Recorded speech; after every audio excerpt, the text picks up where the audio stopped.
Going live. We're live. Yo, what's up, everybody? It is Tuesday, July 1st. Corey, where'd you go? Corey, we're live now. What's up, everybody? How's it going? We got Corey Connors. He's calling us from the jungles of Oregon. Corey, where are you? I'm back. You're back. You're in Black Butte. Black Butte, Oregon. Central Oregon. That looks beautiful out there, man. That looks amazing. So It's a beautiful place. Highly recommend it. 10 out of 10. Thanks for having me. Yeah, thanks for being on. First time caller, long time listener.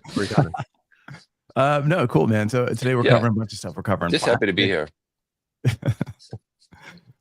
we're covering plastic. We're covering some of the stuff that's happening, like some of the sci-fi stuff that's actually happening today. Plastic to fuel, plastic eating enzymes, automation, NFCs, all sorts of stuff. We'll even talk about Adam's glasses. Are those your Meta glasses? No, that's these.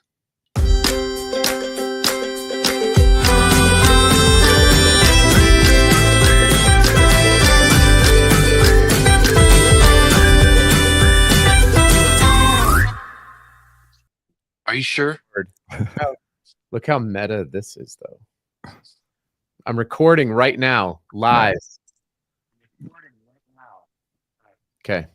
Nice. All right. I think we got a little delay with Corey, so we got to give him a second. All right, man. So let's get stupid. Okay. Oh my God, you still do. You're the worst human being alive. All right, man. Thanks for joining us today.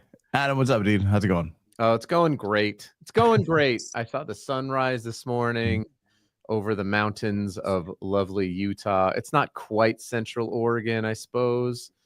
I spent a weekend in Colorado, home of the 2023, soon to be 2025 NBA champion Denver Nuggets. Because Avelio, I know you were paying attention to the NBA free agency yesterday, but my Nuggets did great. Right, Chris Olsen? Happy Canada Day to all Canadians, coming from Brandon Gomes. Oh, hey, Nice. Brandon.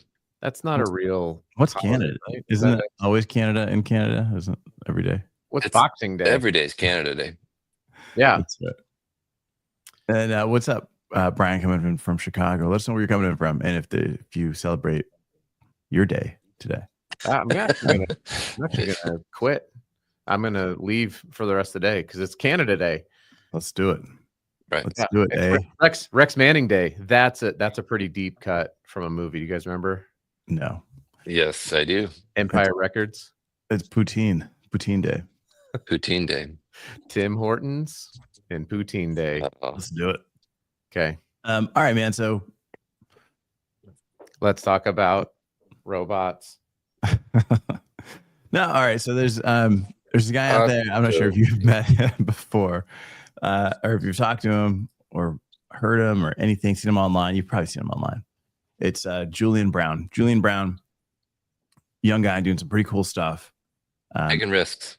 Taking risks with his life and pissing a lot of people off. He's doing pyrolysis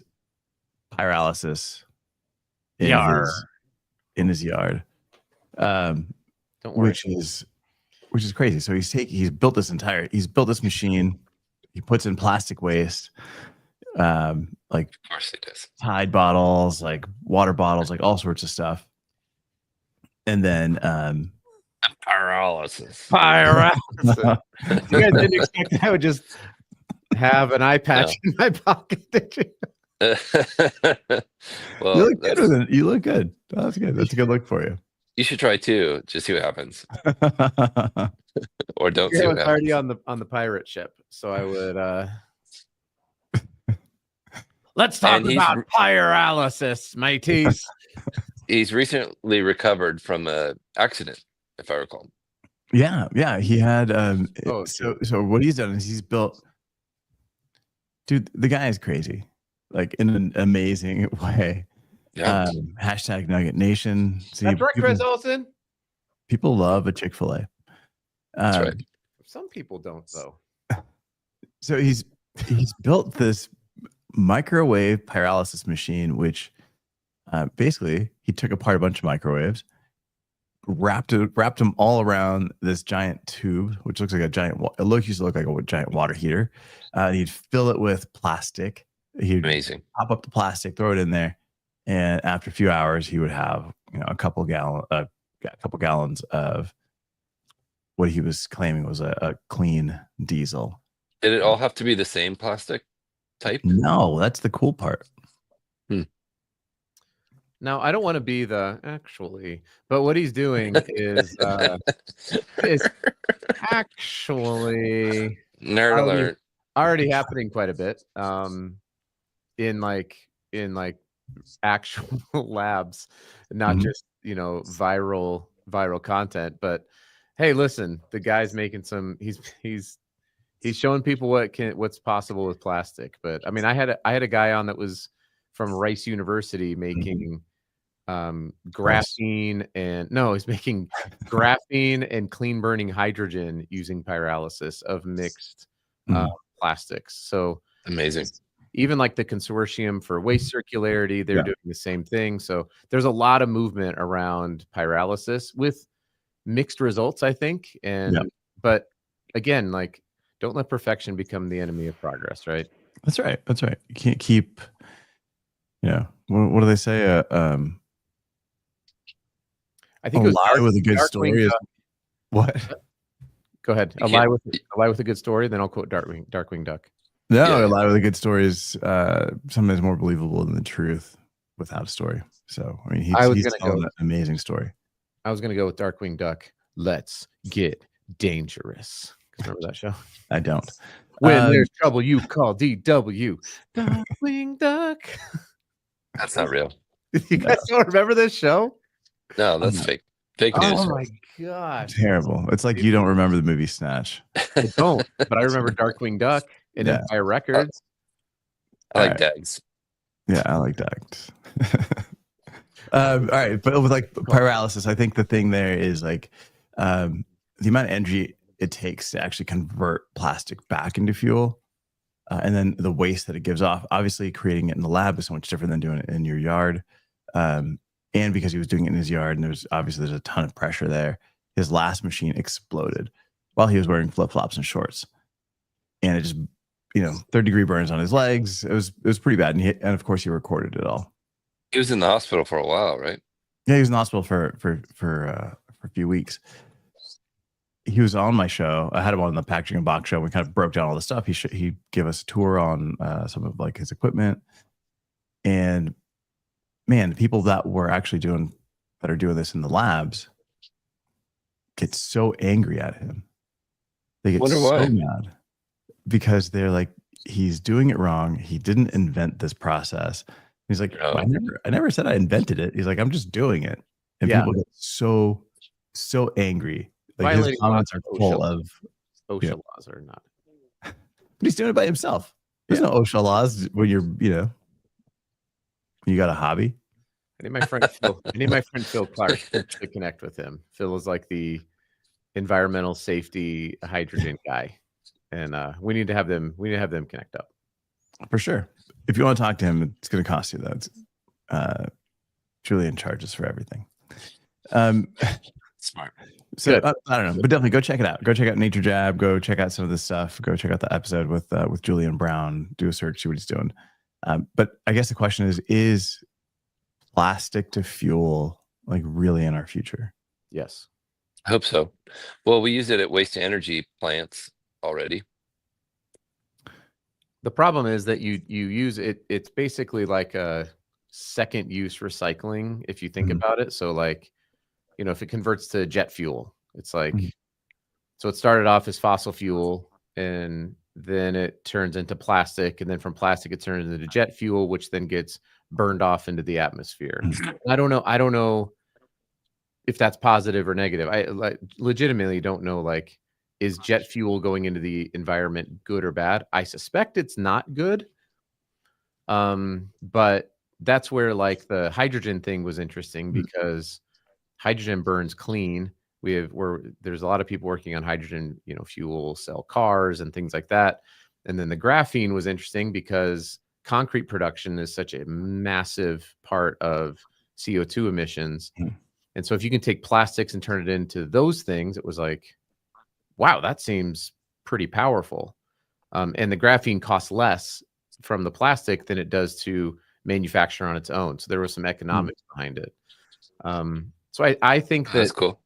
I do think that there's some pretty awesome things that are coming from this, and it's only I going to agree. get better, I suspect. But it's not perfect right now, would be my guess. No, it's not perfect in a lot of these areas, right? And I think, and we don't want that to become an excuse for actually using more plastic, right? Like Right. for creating more.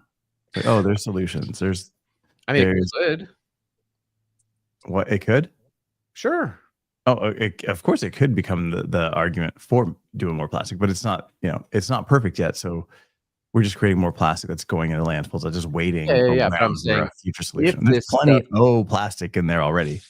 We don't have to Right. create more.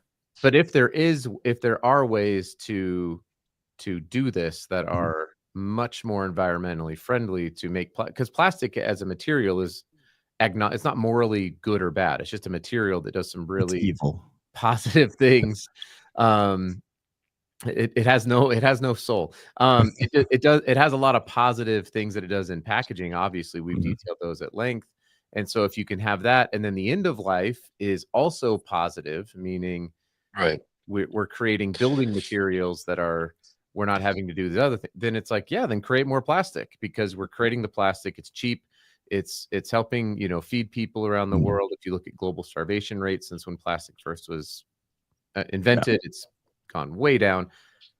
Awesome. Then yeah, make more plastic. Like, I'm not gonna be mad about that, but don't do it right now because there's dudes blowing themselves up in their backyard. That would be a bad idea. Yeah. No, I mean, and if we just look at, if you just look at any landfill, and not even a landfill in the US, if you look at landfills in India, in Africa, like, I mean, they're not even landfills, they're just city-sized waste Mhm. deposits, right? Like, I mean, there's a ton of material in there that could be mined. It's just the cost to mine it, to pull it out, to actually repurpose it for something else. It's a great point.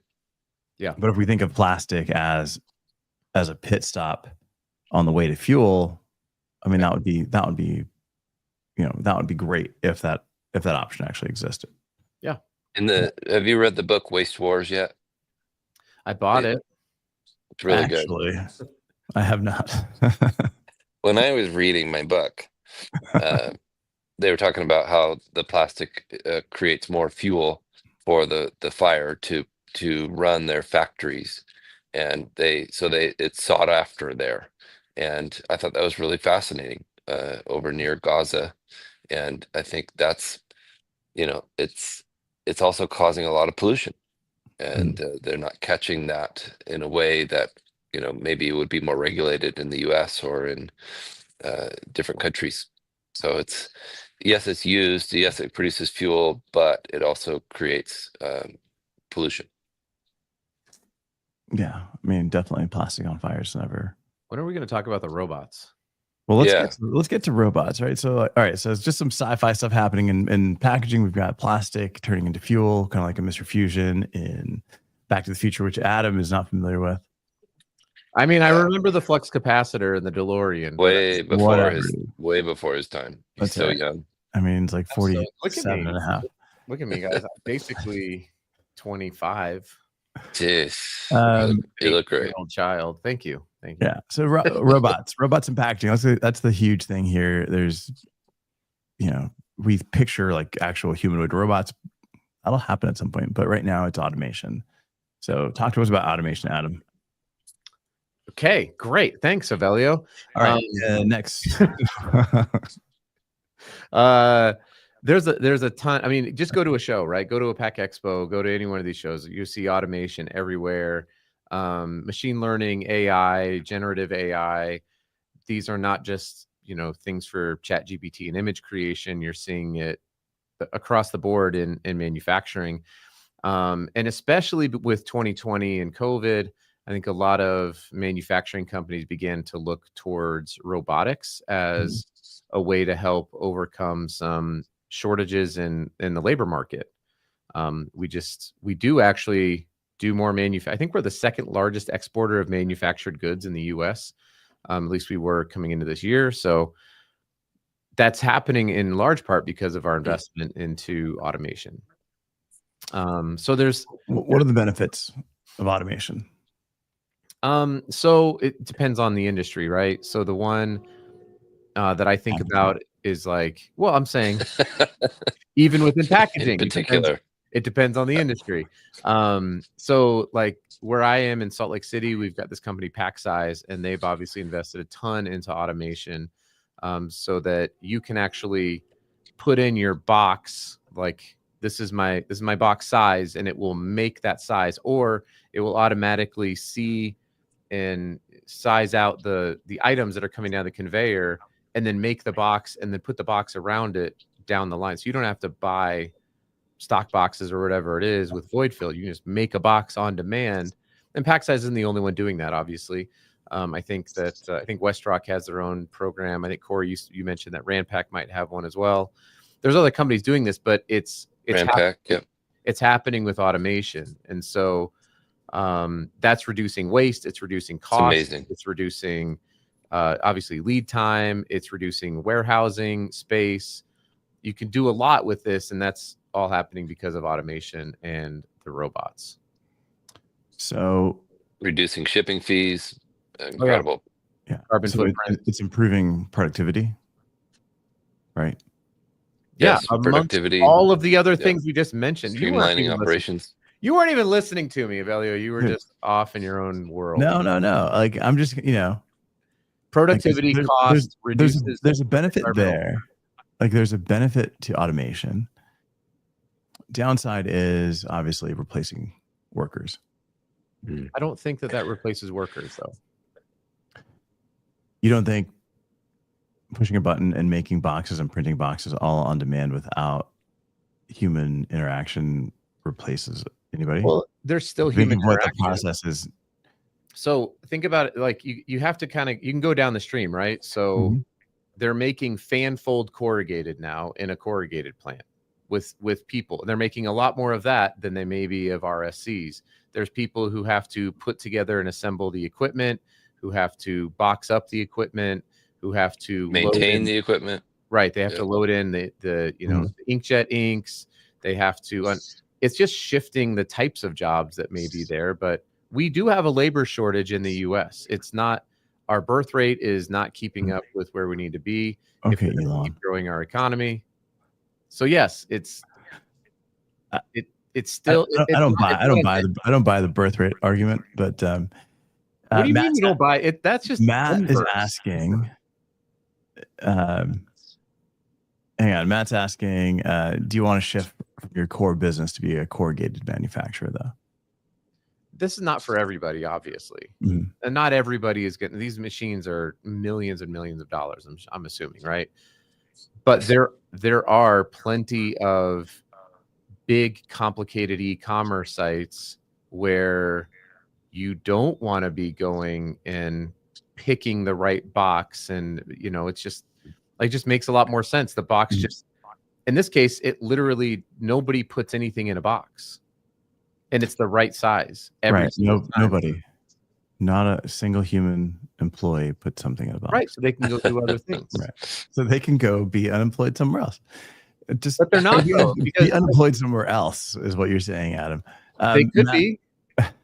Matt's saying it doesn't exactly streamline. It kind of makes things a little bit more complex.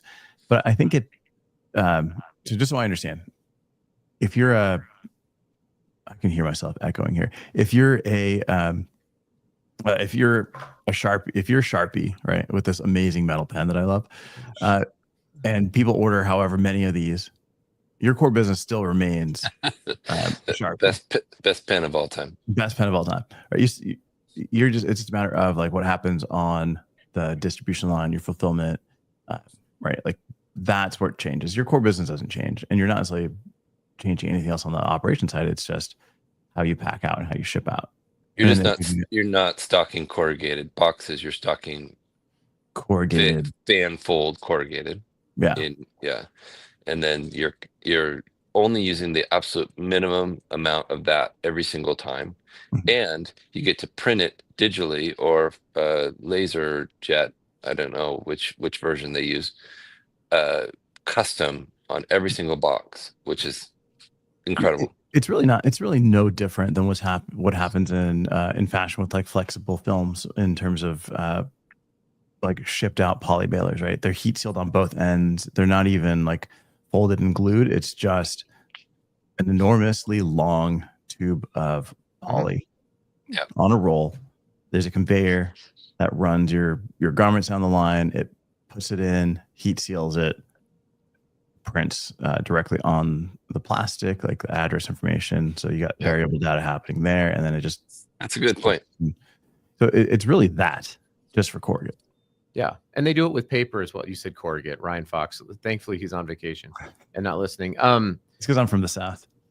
So, but they also, I've also seen that with the paper mailers now too, where they just have like sheets of paper coming down, and they'll just cut it to size as it gets filled.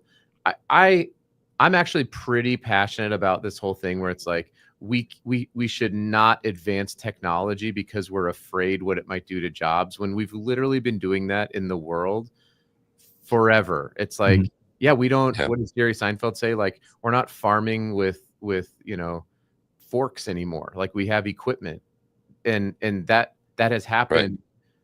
And it's not like we have millions of people who are unemployed. Like, our unemployment rate is pretty low, as it turns out, and more people are eating food and less people are starving, and all of this has happened, and we continue to create jobs. Like, this whole fear, to me, it's like it's a scarcity mentality, and it drives me crazy because you can't stop innovation and then say like, well, we're not going to innovate anymore, and then expect that like the world is just going to slow down. Because if we don't do it, someone else is going to do it, and then those jobs are all that work is going to go over there. So yeah, you should always invest in making the most efficient. You should do things in the most efficient way that you can, and continue to push progress and innovation, and not be afraid, because people find a way. It's like when they invented when the car was invented, the automobile. I remember back then. Back then when Avelio and I were still alive. The people that put on horseshoes were upset. Oh, well, we're going to go out of business. Well, no, you start a tire shop instead. This is new. You move on. Just change your entire move on. Ability. But you have to figure out ways to evolve, adapt. Yep. That's part of what. Adapt or be unemployed over there. Is what you're saying. Gotcha. I got you guys. No, Avelio. I'm saying totally that as progress has happened, unemployment rates have gone down. So it's a narrative that I hear, and I know that you're just probably saying this to make an interesting episode. But it's like this narrative that I hear all the time, and I'm like, the problem is data. Like, it's a subjective opinion, but like data shows that like countries that continue to evolve and continue to progress have a lower unemployment rate. So it's not like technology ends up creating more jobs on the net. If I take everything you said, unemployment rates are down. Yes. Because there's less people, because of birth rates are down. No. Birth rates. No, birth rates are a problem for the future. Birth rates are not a problem right now today. Because you have less babies, we got less unemployed. So, we're not employing babies. Matt makes a good point here with that fan folded stuff that's cutting specific box sizes. Like, what's the amount of waste to that, right? Because you've got a set width on that fan folded corrugate. And then as it comes through and you're punching it out, like there's a lot there's got to be waste. There's got to be a lot of waste there. There's also waste created in making stock boxes, so that's something to consider at the production facility. But wouldn't you be running it more specific to the sheet to the sheet size, so you've got less waste? But even on the corrugator itself, there will be waste on the trim, because they don't always have the exact width of paper needed. So yes, it's an argument, but I think it's countered by the fact that both processes will have waste. Yes. But one will be more efficient and have less waste. I think so, and it depends on a lot of details to determine which. The less waste, basically, if you say like, well, let's use stock boxes and put void fill in, what you're saying is I'm going to punt the waste downstream so that somebody else can do something with this, and usually that person Very true. does something with it. And your void fill is going to be like a thin craft, so it'll actually be less volume than the waste generated by. Or it's going to be, or maybe they use peanuts or something ridiculous. Yeah. Yeah. You don't know what people are using. Chris, do you think robotics will improve both safety and labor gap issues in packaging?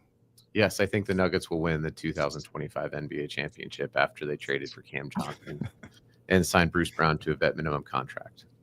Was that not the question? I was still stuck on Nuggets Nation. I don't think that's what she said. No, I think definitely robotics will improve safety because a robot can't get hurt. And in terms of labor gap issue, and when we talk about robotics, it's not just the automation, but it's everything down.